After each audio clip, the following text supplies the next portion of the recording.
भगवान श्री हरि विष्णु ने धर्म की रक्षा हेतु हर काल में अवतार लिया। वैसे तो भगवान विष्णु के अनेक अवतार हुए हैं, लेकिन उनमें से 10 अवतार ऐसे हैं जो प्रमुख रूप से स्थान पाते हैं। सबसे लोकप्रिय 10 अवतार मत्स्य, कूर्म, वराह, नरसिंह, वामन, परशुराम, राम, कृष्ण, बुद्ध और कल्कि है। नमस्कार मित्रों, आपका हमारे चैनल वैदिक ओमकार में हार्दिक स्वागत है। ऐसी ज्ञानवर्धक प्रस्तुति के लिए हमारे चैनल को लाइक, शेयर और सब्सक्राइब करें। हमारे अगले भाग में हमने भगवान विष्णु के मत्स्य, वराह, नरसिंह और कच्छप अवतार के बारे में बताया है। अगर आपने हमारा अगला भाग ना देखा हो तो लिंक डिस्क्रिप्शन में दी गई है, कृपया जरूर देखें। इस भाग में हम बाकी के अवतारों के बारे में बात करेंगे। वामन अवतार भगवान विष्णु का 5वां वामन अवतार है। विष्णु के 5वें अवतार वामन एक बौने ब्राह्मण थे। सतयुग में प्रहलाद के पौत्र दैत्यराज बलि ने स्वर्ग लोक पर अधिकार कर लिया। सभी देवता इस विपत्ति से बचने के लिए भगवान विष्णु के पास गए। तब भगवान विष्णु ने कहा कि मैं स्वयं देव माता अदिति के गर्भ से उत्पन्न होकर तुम्हें स्वर्ग का राज्य दिलाऊंगा। कुछ समय बाद भगवान विष्णु ने वामन के रूप में अवतार लिया। एक बार राजा बलि जब महायज्ञ कर रहे थे, तब भगवान वामन बलि की यज्ञशाला में गए। उन्होंने राजा बलि से 3 पग धरती दान में मांगी। राजा बलि के गुरु शुक्राचार्य भगवान की लीला को समझ गए। उन्होंने बलि को दान देने से मना कर दिया, लेकिन बलि ने भगवान वामन को 3 पग धरती देने का संकल्प कर लिया था। तब भगवान वामन ने विशाल रूप धारण किया। उन्होंने एक पग में धरती, दूसरे पग में स्वर्गलोक को नापा। जब तीसरा पग रखने को कोई स्थान नहीं बचा, तो बलि ने भगवान वामन को अपने सर पर पग रखने को कहा। बलि के सिर पर पग रखने से वह पाताल लोक में चला गया। बलि की दानवीरता देखकर भगवान ने उसे पाताल लोक का स्वामी बना दिया। इस प्रकार भगवान वामन ने देवताओं की सहायता की, उन्हें स्वर्ग पुनः लौटाया। परशुराम अवतार भगवान विष्णु का अगला परशुराम अवतार है। परशुराम भगवान विष्णु के ब्राह्मण क्षत्रिय अवतार है। उनका जन्म दुष्ट क्षत्रियों के अत्याचार को समाप्त करने के लिए हुआ था, जिन्होंने अपनी शक्तियों का दुरुपयोग किया और दूसरे के जीवन को दयनीय बना दिया। भगवान ने उन्हें न्याय दिलाया। भगवान परशुराम के जन्म की कथा कुछ इस प्रकार है।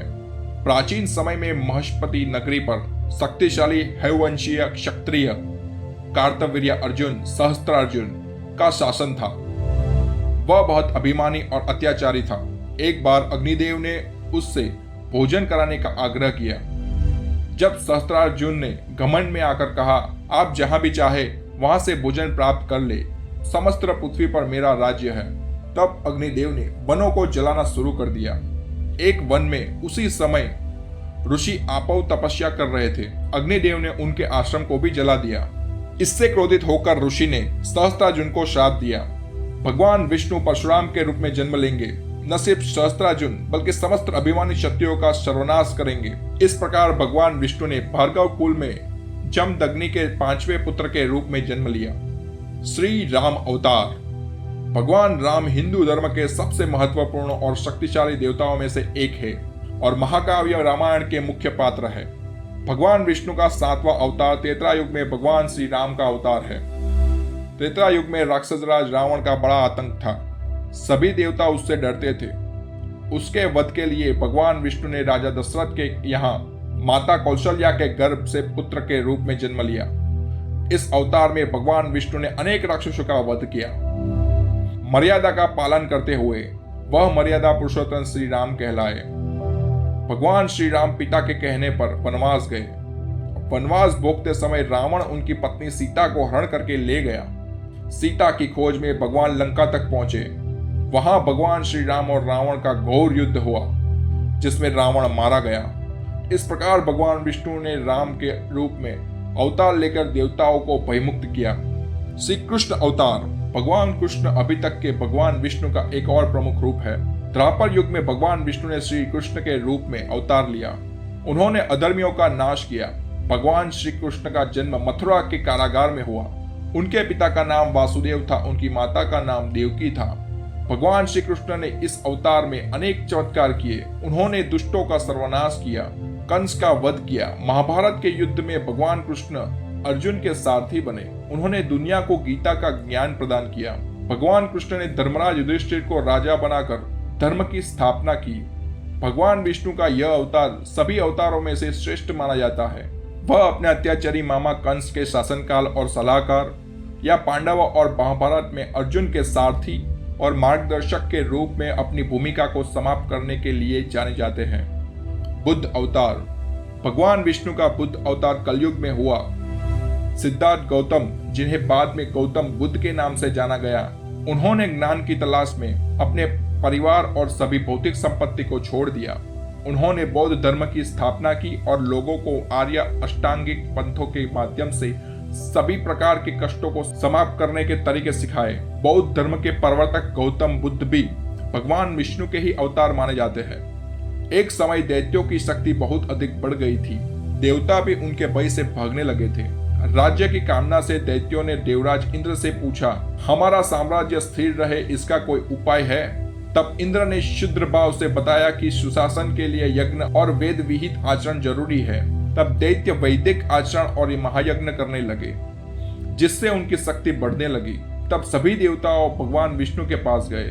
तब भगवान विष्णु ने सभी देवताओं के हित के लिए बुद्ध का रूप धारण किया।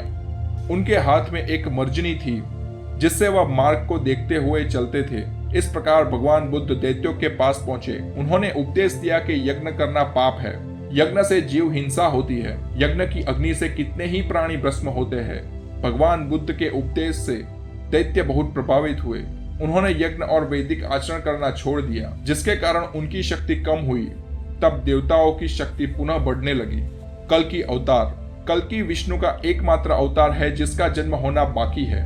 वह राक्षस कली को हराकर सभी बुराइयों का अंत करेगा और एक नया सतयुग शुरू होगा। धर्म ग्रंथों के अनुसार कल्कि अवतार कलयुग और सतयुग के संधिकाल में होगा।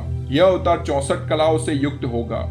पुराणों के अनुसार उत्तर प्रदेश के मुरादाबाद जिले के संभल नामक स्थान पर विष्णुयशन नामक तपस्वी ब्राह्मण के घर भगवान कल्कि पुत्र रूप में जन्म लेंगे। कल्कि अपने देवदत्त नामक घोड़े पर सवार होकर संसार के समस्त पापियों का विनाश करेंगे, धर्म की पुनः स्थापना करेंगे। इसके बाद सतयुग का प्रारंभ होगा।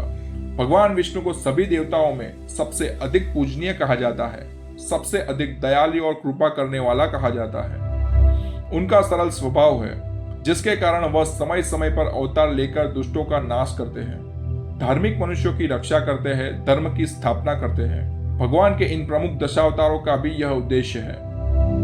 कहने में तो यह त्रिदेव अलग है, परंतु गहन ज्ञान यही है कि असल में तीनों उसी परब्रह्म का एक रूप है, जिसे हम ईश्वर कहते हैं। और परब्रह्म के हर एक रूप को हिंदू धर्म में ईश्वर ही माना गया है, क्योंकि वह है तो वही। धन्यवाद हमारी प्रस्तुति को देखने के लिए, दिल से आभार। और हमारा वीडियो पसंद आया हो तो लाइक, शेयर एंड सब्सक्राइब करें।